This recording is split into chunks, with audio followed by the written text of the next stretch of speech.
Hello and welcome to Ready Bet Action. That was probably very loud. I apologize, but we're a little rusty. So maybe all the technical details are passing us by. It's a slow summer. We've been mostly talking soccer, which is what we're going to do more of today. Which I'm pretty excited. Stefan, did you expect your Netherlands to be in the semifinals of the Euros? No, I think you believe that they could be here, but did you expect them to be here? no, not at all. Before the Euros, I kind of thought we would make it to the quarterfinals in a pretty unconvincing manner and then bail out. And that was kind of what happened. I mean, we lost in the group phase. We drew in the group phase. But then that Romania game, 3-0, was a great result, obviously. And Turkey was stressful. But I do think that even as a neutral, you would say that the better team won that game. Yes. So we've been playing at times exciting, attacking, expansive football, progressive football, which I think is super fun. Something that Spain is doing, Germany is doing, but England and France notably are not. It's kind of this whole debate, like what is tournament knockout football about? Is it about just pragmatism and getting the result, or is it about expressing yourself and letting your players play? Well, yeah. we're going to talk about that with a couple teams today. I have some comments about that regarding Canada and it's similar, which is like, you do what you need to advance, or are you playing, like the best? Are you actually playing the best soccer in the tournament? That kind of thing. So, we were talking earlier today that some of the best games, and honestly, some of the teams that probably deserve to be here over teams like France and maybe even England aren't here, and they've played better games, but they ran up against the wrong opponent or whatever it was. So it's pretty interesting. I do want to kick us off though with Copa America. We now have synchronized tournaments going on. So Copa America finals or semifinals are on the same days as the Euros this week. I do not have a play on Colombia and Uruguay. The way I would describe these two games is the game that you're going to want to watch is Colombia and Uruguay. It's going to be an awesome game. Like that game's going to be so much fun. And depending on how you define fun, because the Copa America is crazy. Yeah, it's absolutely crazy, and I love it. It's so much different than the Euro. Yeah.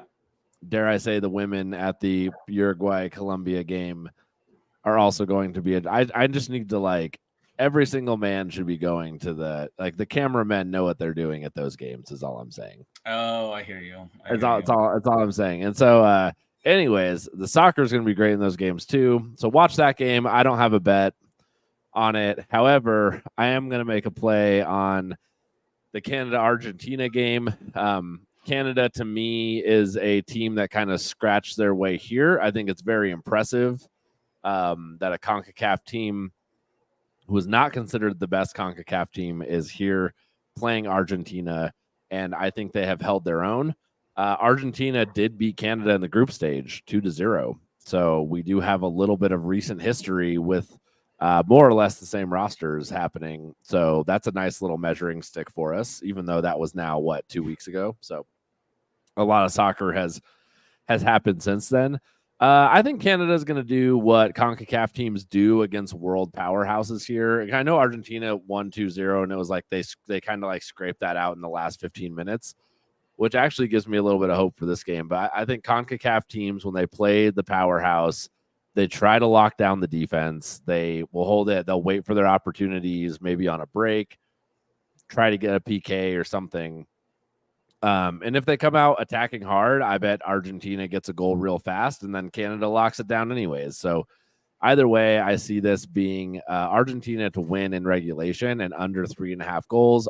And I'm saying that because Argentina honestly hasn't been overly dominant against even mid competition in this tournament. So for sure. That's not how they like to play. You're absolutely right. They want to get that goal and then get comfortable, settle in, and not give up anything defensively. So I think the only way this doesn't hit is if Canada scores early and then Argentina chases the game and ends up just putting a bunch past him. I think you're pretty safe on this one for sure. Yeah, I think 2-1, 3-0, or 3-0 feels right. for this game. So or 2-0 or 1-0. I could see that. Look at all the possibilities. I love it. Yeah. I love all Yeah. that. I mean, when you get under 3.5, it's great value. Of course, Colombia destroyed Panama the other day, but we didn't recommend that because of this. I mean, it's a different type of team, that Colombian team. So I like this. Exactly. I like this play. Exactly. Cool. Well, let's move on. Let's talk about the first game of the Euros. You have a play for this Spain versus France game. Why don't you talk about yours first, and then I will talk about mine. So, as everyone most likely knows who follows soccer, but for those of you who are just listening for the betting advice, famously at this point, France has yet to allow a goal from open play. They've only given up one goal, and that was a Lewandowski penalty.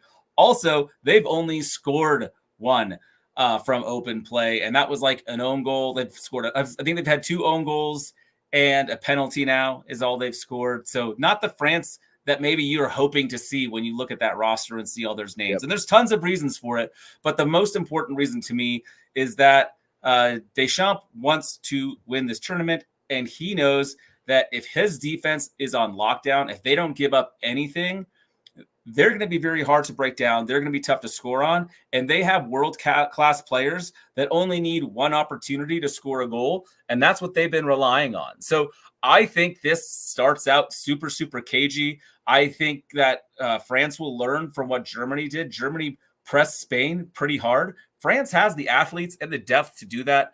So I think this game is pretty cagey. I don't think we see very many chances. I think the first half is probably 0-0, which you can take exact score first half 0-0 at minus 120. But I'm just going to take first half draw at minus 135 just in case they both score a goal, which I doubt they will. But I don't think anyone comes out of the first half with the lead. So my play at minus 135 is just that first half draw. France has 0 open play goals in this tournament. That is bonkers. And have given up 0. So crazy. Yes. I like the 0-0 draw. I like the 0-0 exact, actually. I might go with the 0-0 if I'm being totally honest. It's crazy. Absolutely crazy that you could go without scoring any open goals and be at the semifinals, which is actually why I'm taking Spain. I think Spain's playing better soccer in this tournament. Mbappe does not seem like himself. Yes, it's going to be really hard to crack France. Might have to do it in extra time. But if they can crack them, like one goal, ideally in the second half, obviously, one goal could do it. Like that's all Spain needs to advance. And again, this is not in regulation. This can happen in penalties. This can happen anywhere or another. So give me the team that I think is playing better as a whole at minus 120. I think you were saying like it's crazy how even the odds we're getting are for just to advance. Like we're getting really great numbers. If you like a certain team to advance, like you're getting almost even money for all 4 teams. All 4 teams. Yep. It's so even. It's crazy. That being said, we can move on to the next game. I don't think you would be willing to pick your own team. So I'm going to pick them for you. I'm going to take the Netherlands to advance. I think England has been living on a prayer, to quote the great John Bon Jovi. They've had to have last minute goals to draw or win their last games and to take them into, extra time and all of that. So Netherlands, I think, has started this tournament rather poorly and has only played better, where I think England has kind of just stayed the same. And so England's history of disappointments combined with, I think, Netherlands is on the incline, while England has kind of just stayed England this whole tournament. England's the favorite. I'm still going to take Netherlands to advance one way or another. Yeah, and again, it's super close. What do you have that number at? Like plus 105? Plus 105. Yep. So close. I don't know what to expect from this game. So much so that I was like, I don't trust myself to bet on these games. I always bet against the Netherlands just because I'm like, well, then at least I'll make money if we lose. And it just it never feels right. So I'm just avoiding it altogether this time. But I was curious. And like, I looked at like my 6 or 7 favorite like places that I go for like sports betting tips and analysis and all that. And it was pretty much split one way or the other. Netherlands in extra time, England in extra time, Netherlands in 90 minutes, England in 90 minutes. So no one really has, I think, a real great take on what's going to happen. And I think whichever coach decides to play more expansive football, like if Gareth Southgate actually decides, hey, let's let these players play, let's let Foden play, and gives them the opportunity to attack like they do for their clubs, watch out. They will pick apart this Netherlands defense. But to your point, they haven't done it yet. Southgate hasn't done it. Southgate even changing up the lineup, putting Saka at a wing back so you get an extra player in the attack hasn't seemed to help either. So, yeah, I think it could be. I was looking at some alt lines, Eric, and taking the Netherlands -1.5, because then like a 2-0 win, a 3-1 win, like nothing even crazy, but you can get pretty good numbers there, like +295. So, yeah, all I'm saying, like, England fans would legit be happy if they fired Southgate before this match started and marched someone else out there. like, I don't think Southgate's changing anything anytime soon. But you have, speaking of England and Dutch players, you do have a pick though for a player that plays in England and is Dutch. Yeah, and he's currently he's in first place for the Golden Boot, which is the top goal scorer for the tournament. Cody Gakpo, if you don't even have to bet him to score a goal. You can just bet him to have at least one shot on target. That means the goalie does have to save it. Deflections don't count. If it hits the crossbar, it doesn't count. Shot on target, but he only needs one.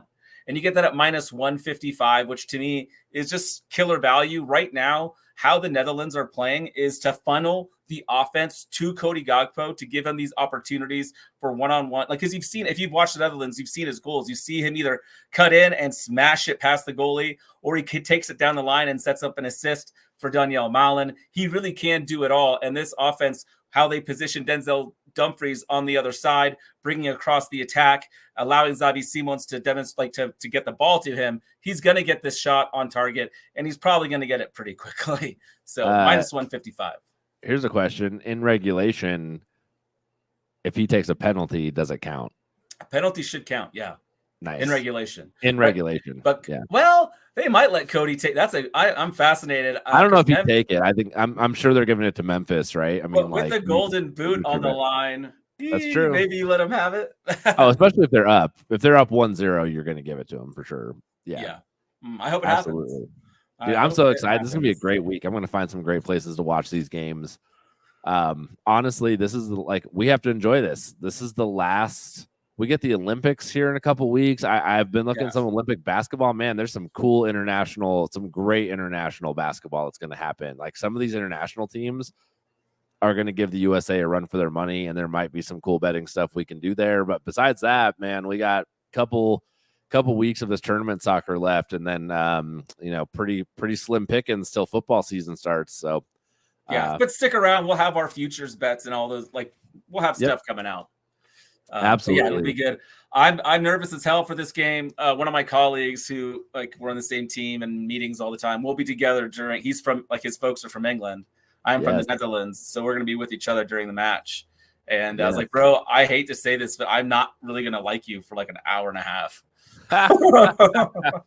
So yeah. Yes, I love that. Absolutely love it. Well, I will be trying to schedule my work meetings around these games for sure, the best I can.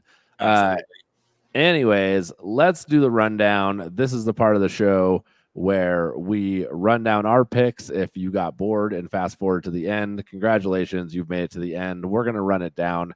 I will start us off with my picks for the Copa America. I have Canada versus Argentina money line, plus under 3.5 goals in a same game parlay. My picks for the Euro are for Spain to advance and Netherlands to advance, and I'm going to keep that simple. What about you, Steve? Yeah, while you're at it, this is not a show bet, but you can get Netherlands to win the whole tournament at plus 450. I have put a little on that. But my official show plays for that first game that takes place with Spain and France. I'm going to take a first half draw at -135. You can also get it closer to even money if you want to take that 0-0, which I know Eric will be doing. In the Netherlands-England match, we're going to take Cody Gakpo to get over a half shot on target. Only needs one shot on target. You get it at -155. Get it soon because this line opened at -130 and it's already moved 25 points. Love it. Thanks, everyone. Don't forget to follow us on all the things, TikTok, Instagram, X, and wherever you get your podcasts. Let's have some fun watching some soccer this week. We'll see y'all later.